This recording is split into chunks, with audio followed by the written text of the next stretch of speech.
novamente, turminha. Agora a gente vai corrigir as atividades do capítulo 18, mais do estudo da língua. E depois eu vou falar um pouquinho para vocês sobre o capítulo 19, na parte também do estudo da língua.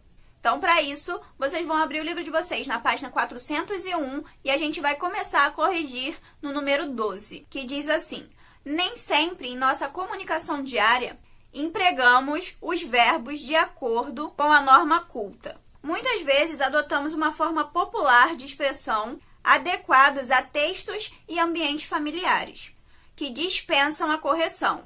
Analise as situações a seguir e indique como os verbos deveriam ser utilizados de acordo com a norma culta. Então, a gente tem aí um quadrinho, né? Uma situação que aparentemente é uma situação de plantio, né? A gente tem amigos envolvidos ali ou familiares. E um deles diz, né? Que área vocês querem que eu limpo?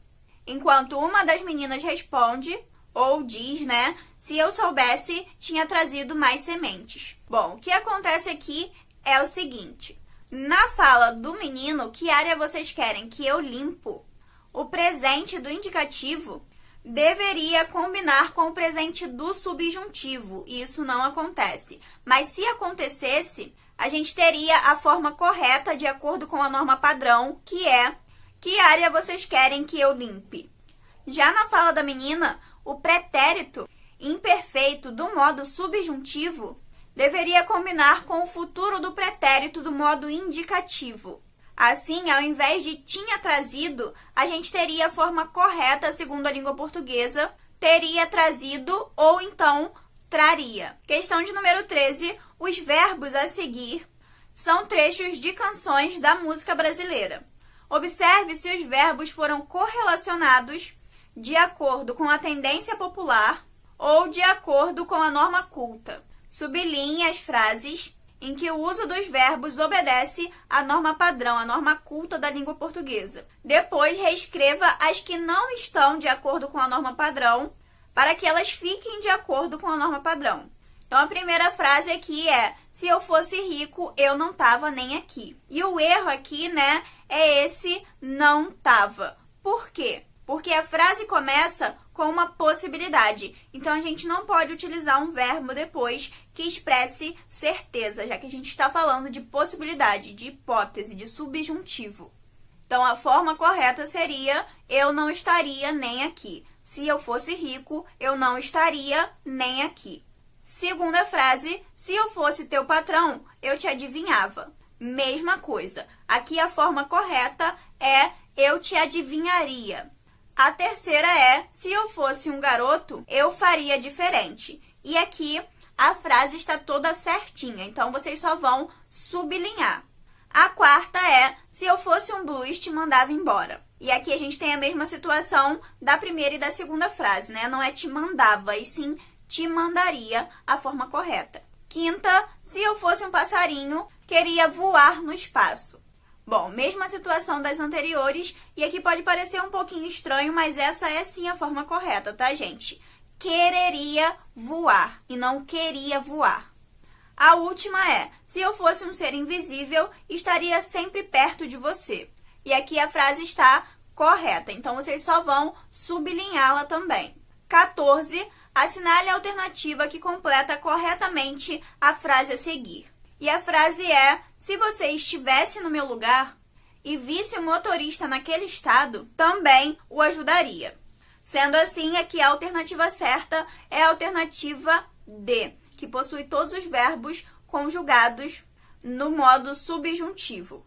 Terminando essa primeira parte, que é a parte de correção, a gente vai para o estudo da língua do capítulo 19 e lá a gente vai encontrar a matéria de formas homógrafas dos verbos. Então, mais uma vez, a gente vai falar de verbo aqui. E a gente sabe, né, mas não custa nada relembrar, que o verbo é a palavra principal dentro da oração. Porque ele indica não só a ação realizada ali, mas ele também indica pessoa, indica modo, indica tempo. No entanto, o que a gente vai ver aqui hoje, né, é a confusão que se faz entre alguns verbos. Então, essa primeira confusão que o livro exemplifica pra gente, pede pra gente prestar atenção, é a confusão entre a primeira pessoa, o verbo conjugado na primeira pessoa, e o verbo conjugado na terceira pessoa. Por quê? Porque em vários tempos e modos verbais, tanto a primeira pessoa como a terceira pessoa têm a mesma flexão, a mesma terminação, e isso pode causar confusão.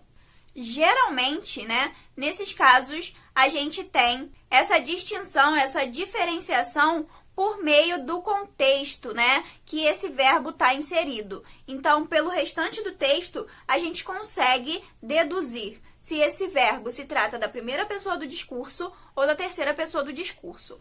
Quando isso não acontece, pode ocorrer, né, desse texto apresentar um elemento facilitador, que é o pronome. Então, se esse verbo é seguido de pronome, a gente já consegue sacar se ele está em primeira ou terceira pessoa, né? Porque o pronome indica. O livro apresenta ainda para vocês, né, uma tabelinha para vocês conferirem, né, como essa uniformidade acontece, né? Então, quando geralmente a gente tem a primeira e a terceira pessoa com terminações iguais, que é no modo subjuntivo e no modo indicativo. A segunda observação aqui trata da partícula se, que é usada para a gente generalizar uma ação. Por exemplo, fala-se, canta-se, vive-se. Só que algumas pessoas, né, não entendem que essa partícula se serve para isso e acabam confundindo esse verbo junto da partícula se a um verbo no pretérito imperfeito do modo subjuntivo, porque ele também termina com C, mas a terminação dele não tem hífen, né? Porque esse C não é uma partícula e esse C é com 2 S's e não um, certo? Já que não é uma partícula, é uma terminação do verbo. Além dessa diferença, uma outra diferença também entre o verbo junto com a partícula C e o verbo terminado em C no pretérito imperfeito do modo subjuntivo é a pronúncia.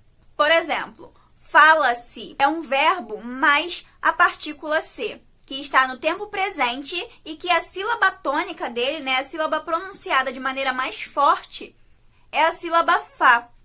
Já no falasse, né, de se eu falasse, a gente tem um verbo no tempo passado, né, no tempo pretérito, em que a sílaba tônica, né, a sílaba pronunciada de maneira mais forte, é a sílaba Lá e não a sílaba Fá.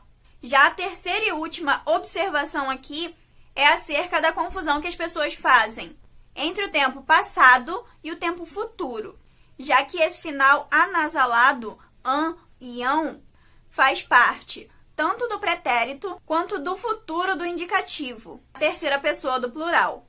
No entanto, né, a diferença não está só na referência aqui, mais uma vez, mas sim, né, mas também na pronúncia, né, no jeito em que essas palavras são faladas.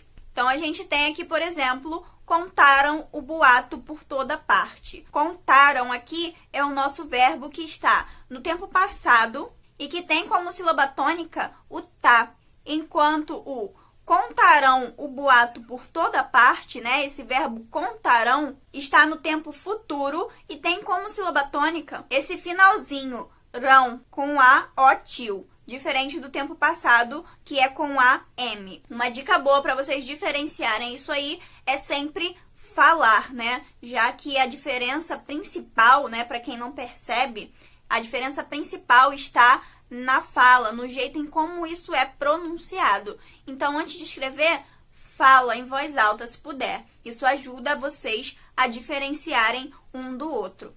Bom, a nossa aulinha de hoje fica por aqui. Muito obrigada pela atenção de vocês e até a próxima aula.